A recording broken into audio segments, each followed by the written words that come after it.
Hello जय हिंद साथियों, स्वागत है आप सभी का सत्या एक्सेलेंट यूट्यूब चैनल पे। साथियों, आज की जो हमारी वीडियो होनी है पार्ट 2 के अंतर्गत होने वाली है और इसमें आपको बताया गया है ITI इलेक्ट्रीशियन सेकेंड ईयर का मोस्ट इंपॉर्टेंट क्वेश्चन जो परीक्षाओं में ज़्यादातर पूछे जाते हैं। तो चलिए क्वेश्चन नंबर 11 से शुरू करते हैं।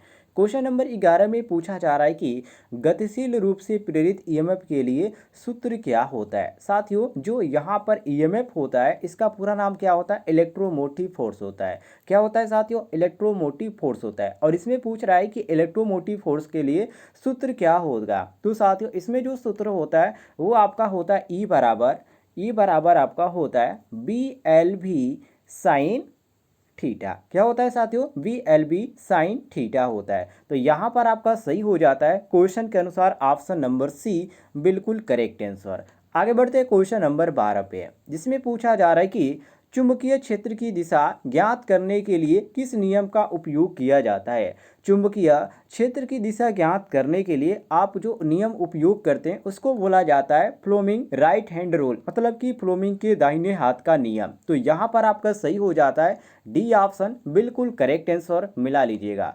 आगे बढ़ते हैं साथियों क्वेश्चन नंबर 13 पे, जिसमें क्वेश्चन नंबर 13 में पूछा जा रहा है कि मैं इसको थोड़ा सा जूम कर देता हूँ ताकि आपको सही दिखाई दे पड़े। इसमें पूछा जा रहा है डीसी जनरेटर के भाग का नाम बताइए। ये जो आपके सामने दिखाया जा रहा है ये डीसी जनरेटर का भाग है और इसको क्या बोला जाता है? देखिए, इसको बोला जाता है साथियों बॉडी। इसको बॉडी भी बोला जाता है, कुछ लोग इसको योक भी बोलते हैं, क्योंकि बॉडी और योक और इसको एक और भी नाम से जाना जाता है जिसको बाहरी खोल भी कहते हैं। और इस बॉडी को बनाने की यदि बात करें साथियों, इस बॉडी को बनाने के लिए कास्ट आयरन का प्रयोग किया जाता है। किसका प्रयोग किया जाता है? कास्ट आयरन का प्रयोग किया जाता है, जो कि कच्चा लोहा भी होता है, डलवा लोहा भी होता है या बाहरी खोल भी होता है। तो यहाँ पर आपका सही हो जाता है ऑप्शन नंबर डी बिल्कुल करेक्ट आंसर मिला लीजिएगा। योक या फ्रेम इसको बोला जाता है। डी ऑप्शन सही हो जाता है क्वेश्चन के अनुसार करेक्ट आंसर। आगे बढ़ते हैं क्वेश्चन नंबर 14 पे, जिसमें पूछा जा रहा है, थोड़ा सा इसको यहाँ पर मैं जूम कर देता हूँ, इसको देखिए। इसमें पूछा जा रहा है कि 4 पोल डीसी जनरेटर के डुप्लेक्स लेप वाइंडिंग में कितने समांतर रास्ते होते हैं, जिसे कि यहाँ पर 4 पोल दे दिया गया। अब यहाँ पर मैं आपको एक सूत्र बताता हूँ साथियों, आप ध्यान रखेंगे तो आप कितने भी यहाँ पर पोल पूछा जाए आप आसानी से इसको बता सकते हैं। जैसे कि यहाँ पर पूछा गया है कि डुप्लेक्स, यही यहाँ पर पूछा जाता है कि यहाँ पर आप ट्रिप्लेक्स बताइए या आप यहाँ पर अदर बताइए, तो आप यहाँ पर क्या बताते हैं? देखिए, इसको एक इसमें आपका होता है जो कि एक प्लेक्स होता है, एक सिंप्लेक्स होता है, एक डुप्लेक्स होता है, एक ट्रिप्लेक्स होता है और एक आपको होता है कोऑर्डिनेट होता है। क्या होता है? कोऑर्डिनेट होता है। और सूत्र की बात करें साथियों तो इसका सूत्र होता है समांतर पथों की संख्या बराबर या समांतर पथों की संख्या लैंप में पोल की संख्या, क्या होता है? पोल की संख्या बराबर आपका हो जाता है, ये आपका यहाँ पर केवल प्लेक्स लिख लीजिए क्योंकि यहाँ पर मैं सब कुछ एक ही में बता दूंगा। तो देखिए, यहाँ पर आप जब यहाँ पर पूछा जाए कि समांतर पथों की संख्या बताएं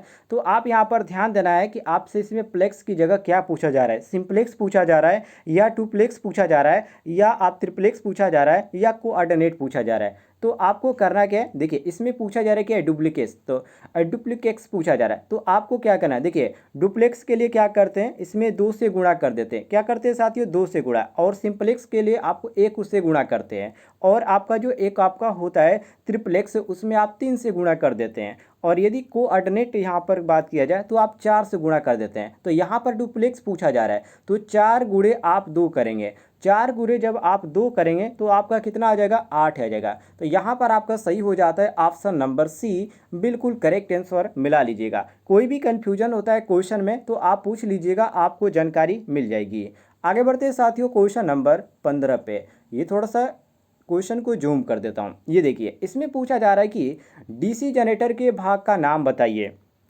ये जो आपके सामने दिखाया गया है ये एक डीसी जनरेटर का भाग है और इसका आपका नाम पूछा जा रहा है कि इसका नाम क्या है। सबसे पहले तो आप जान लीजिए, ये जो सामने दिखाया जा रहा है डीसी जनरेटर का, ये आर्मेचर कोर है। क्या है साथियों? आर्मेचर कोर है। और इस पर खांचे कटे गए हैं, आप यहाँ पर देख सकते हैं, ये आपका खांचे कटे गए। इस तरह भी आप पकड़ सकते हैं कि ये कोर है। और यहाँ पर ध्यान रखिएगा, ये डीसी मशीन के खांचे इसमें 3 प्रकार के होते हैं। कितने प्रकार के होते हैं साथियों? 3 प्रकार के होते हैं।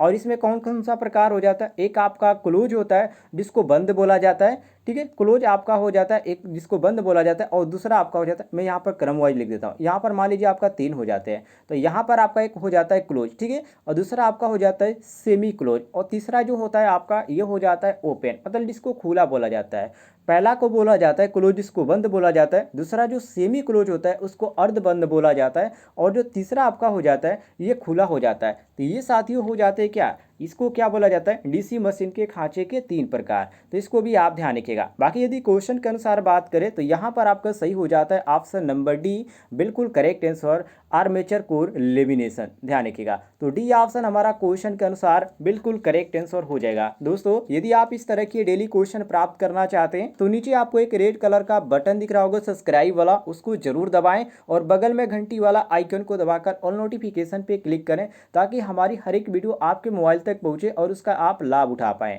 आगे बढ़ते क्वेश्चन नंबर 16 पे, जिसमें पूछा जा रहा है कि डीसी जनरेटर में इंटरपोल कैसे जुड़े होते हैं। मोस्ट इंपॉर्टेंट क्वेश्चन है। देखिए साथियों, डीसी जनरेटर में जो इंटरपोल होते हैं वो कैसे जुड़े होते हैं। इंटरपोल को हम क्या बोलते हैं, पहले तो ये जान लीजिए। यहाँ पर जो इंटरपोल लिखा गया है ये तो आपका इंग्लिश शब्द है, लेकिन यदि बात करें हिंदी में, तो हिंदी में यदि क्वेश्चन पूछ दिया जाता है तो आप इसको पकड़ ही नहीं पाएंगे। जैसे कि इंटरपोल को बोला जाता है अंतर्ध्रुवन कुंडलन, क्या बोला जाता है, अंतर्ध्रुवन कुंडलन बोला जाता है। अब इसमें अंतर कुंडल ध्रुवन नहीं लिखा गया है, यदि लिख दिया जाता है हिंदी में तो आप इंग्लिश और यहाँ पर हिंदी दोनों मिलाकर आप समझ पाते हैं। तो देखिए इंटरपोल को हम अंतर्ध्रुवन भी बोलते हैं, इसको ध्यान रखिएगा। और इंटरपोल वाइंडिंग का जो कनेक्शन होता है वो आर्मेचर के श्रेणी क्रम में होता है। किस क्रम में होता है साथियों, आर्मेचर के श्रेणी क्रम में होता है। और करेक्शन जो होता है ये क्यों किया जाता है, ये भी सबसे बड़ी सवाल है कि जो करेक्शन है ये आर्मेचर के श्रेणी क्रम में होता है, ठीक है, लेकिन आर्मेचर के यहाँ श्रेणी क्रम में होता है, लेकिन कनेक्शन ये क्यों किया जाता है। तो देखिए आप कहेंगे कि आर्मेचर वाइंडिंग दोस्तों अधिकतम जो कम्यूटेशन है जो उसको प्रभाव को समाप्त करने के लिए किया जाता है। किस लिए किया जाता है, तो आर्मेचर वाइंडिंग दोस्तों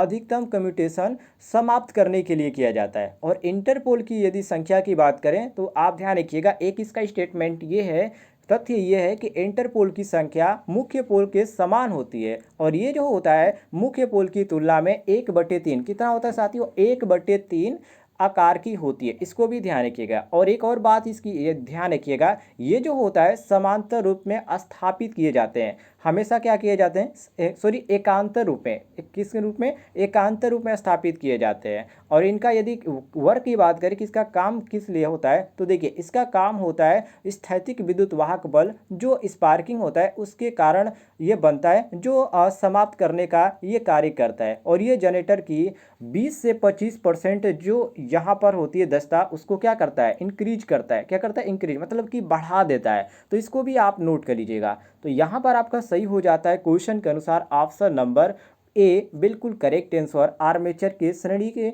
में, जो कि यहाँ पर साफ तौर पे लिखा गया है कि इन सीरीज विथ आर्मेचर, मतलब कि आर्मेचर के साथ श्रेणी क्रम में इंटरपोल जुड़े होते हैं।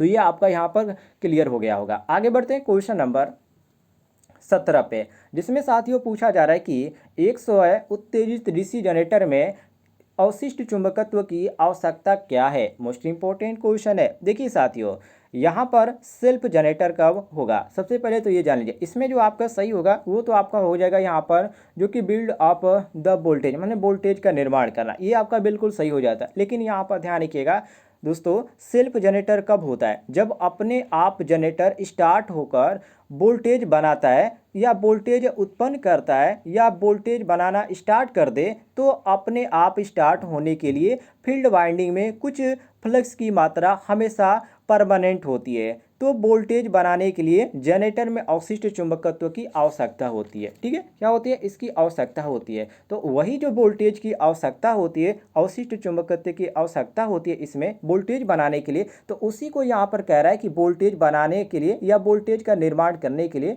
चुंबकीय की आवश्यकता होती है। और क्वेश्चन में यही कह रहा है कि एक स्वतः उत्तेजित डीसी जनरेटर में अवशिष्ट चुंबकत्व की आवश्यकता क्या है, तो इसीलिए इसकी आवश्यकता होती है वोल्टेज का निर्माण के लिए। तो ऑप्शन नंबर ए हमारा बिल्कुल करेक्ट आंसर हो जाता है, मिला लीजिएगा। आगे बढ़ते हैं साथियों क्वेश्चन नंबर 18 पे, जिसमें पूछा जा रहा है कि ये बिल्कुल आपका नियमित से क्वेश्चन मैंने कवर किया हूँ। इसमें पूछा जा रहा है कि डीसी मशीन में वे कौन से दो बिंदु हैं जो ब्रश संपर्क प्रतिरोध मापते हैं। वो दो बिंदुओं को आपको बताना है जो कि विद्युत जो संपर्क प्रतिरोध मापते हैं। मोस्ट इंपॉर्टेंट है। देखिए साथियों, एक आपका होता है कंडक्ट रेजिस्टेंस। क्या होता है? कंटेक्ट रेजिस्टेंस होता है। जो सबसे पहले इसको आप जान लीजिए। तो देखिए, ब्रश और कम्यूटेटर के बीच के ही प्रतिरोध को हम क्या बोलते हैं? कंटेक्ट रेजिस्टेंस बोलते हैं। और यहाँ पर देखिए ऑप्शन में आपका कंटेक्ट रेजिस्टेंस कौन सा लिखा गया है? यहाँ पर आप देख सकते हैं सी ऑप्शन। यहाँ पर देख सकते हैं सी ऑप्शन, यहाँ पर लिखा गया ब्रश और कम्यूटेटर के बीच प्रतिरोध। तो हम कह सकते हैं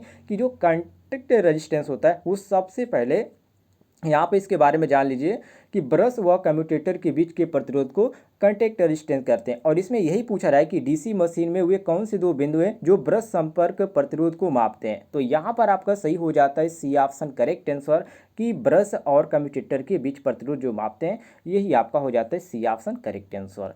आगे बढ़ते हैं साथियों क्वेश्चन नंबर 19 पे। ये थोड़ा सा मैं इसको जूम कर देता हूँ। ये देखिए, इसमें पूछा जा रहा है कि किस वोल्टेज ड्रॉप को एक्स के रूप में चिन्हित किया गया है। यहाँ पर आप देखिए, जो यहाँ पर इंडिकेट किया जा रहा है एक्स के रूप में, ये आपका यहाँ पर पूछ रहा है कि ये क्या है। सबसे पहले यहाँ पर जान लीजिए, यहाँ पर जो लिखा गया ये टर्मिनल वोल्टेज है। और यहाँ पर यहाँ पर पोल, यहाँ पर लैंप दिखाया गया है। अब ये देखिए, यहाँ पर जो आपका हो रहा है ये आपका ड्रॉप हो रहा है, ठीक है, मतलब गिर रहा है। यहाँ पर जो एरो के अनुसार यहाँ पर बात करें, ये गिर रहा है। तो आप कहेंगे कि देखिए, जैसे जैसे आप इस पर लोड बढ़ाएंगे, मतलब कि लोड का मान जब भी बढ़ेंगे या बढ़ाएंगे तो आर्मेचर जो रिएक्शन होगा ये तो आपका होगा ही। और आर्मेचर रिएक्शन के कारण जो जनरेटर होगा अपने वोल्टेज को कमी करता है। क्या करता है? लॉस करता है। मतलब यहाँ पर जो आप देख सकते हैं, यहाँ पर सबसे ऊपर है, यहाँ पर नीचे आ रहा है। तो इस तरह आपका क्या होता है? ड्रॉप, इसका जो वोल्टेज होता है वो कमी करता है। तो आर्मेचर रिएक्शन जो होते हैं इसके प्रभाव होते हैं। और आर्मेचर रिएक्शन के दो प्रभाव होते हैं, एक आपका होता है विचुम्बकन प्रभाव और दूसरा आपका हो जाता है चुंबकीय विच्छेदन प्रभाव। तो इन दोनों प्रभाव को भी आप नोट कर लीजिएगा। लेकिन यहाँ पर क्वेश्चन के अनुसार हमारा सही हो जाता है आर्मेचर रिएक्शन ड्रॉप, जो कि यहाँ पर आपको सी ऑप्शन। अब यहाँ पर खुद ही आप देख सकते हैं, जो यहाँ पर आर्मेचर रिएक्शन हो रहा है, यहाँ पर सबसे पहले तो ऊपर हो रहा है शुरुआत है, लेकिन धीरे धीरे ये क्या हो रहा है? ये लॉस हो रहा है, मतलब कि नीचे की तरह ये ड्रॉप हो रहा है। और यहाँ पर ऑप्शन में हमारा यही सही हो जाता है कि जो आर्मेचर रिएक्शन होगा वो ड्रॉप होगा। तो यहाँ पर यहाँ पर चीज़ को इंडिकेट किया गया है, ये ड्रॉप वाले भाग को इंडिकेट किया गया है कि ये जो होता है लॉस में जा रहा है। तो ऑप्शन नंबर सी हमारा बिल्कुल करेक्ट आंसर हो जाता है, मिला लीजिएगा। आगे बढ़ते हैं साथियों क्वेश्चन नंबर 20 पे। थोड़ा सा मैं इसको जूम कर देता हूँ। ये देखिए, जिसमें पूछा जा रहा है कि कंपाउंड जनरेटर का नाम क्या है यदि शंट फील्ड आर्मेचर के साथ समांतर क्रम में जुड़ा हुआ है। देखिए, आप इस तरह पकड़ सकते हैं कंपाउंड जनरेटर का नाम क्या होगा, ठीक है, कंपाउंड जनरेटर का नाम क्या होगा यदि शंट फील्ड आर्मेचर के साथ संयुक्त है। अब यहाँ पर आप बहुत सारे छात्र यहाँ पर सोच रहे होंगे कंपाउंड जनरेटर का नाम, मतलब कंपाउंड जनरेटर पहले ही नाम बता रहा है और पूछ रहा है कि इसमें नाम क्या होगा। तो देखिए, कंपाउंड जनरेटर के जो भाग होते हैं, शंट, लाग शंट कंपाउंड, संचय यौगिक कंपाउंड, विभेदक यौगिक कंपाउंड और लघु शंट यौगिक कंपाउंड, ये इसके भाग है। और इसमें आपका कौन सा होगा ये आपसे पूछा जा रहा है। तो इसमें आपका होगा साथियों लघु शंट यौगिक, ठीक है। ये आपका सही हो जाएगा ऑप्शन नंबर डी, बिल्कुल करेक्ट आंसर। यदि आपको किसी भी क्वेश्चन में डाउट है तो कमेंट में पूछ लीजिएगा। और इस तरह की वीडियो देखना चाहते हैं तो चैनल को सब्सक्राइब कर लीजिएगा और ज़्यादा से ज़्यादा वीडियो को शेयर कर लीजिएगा।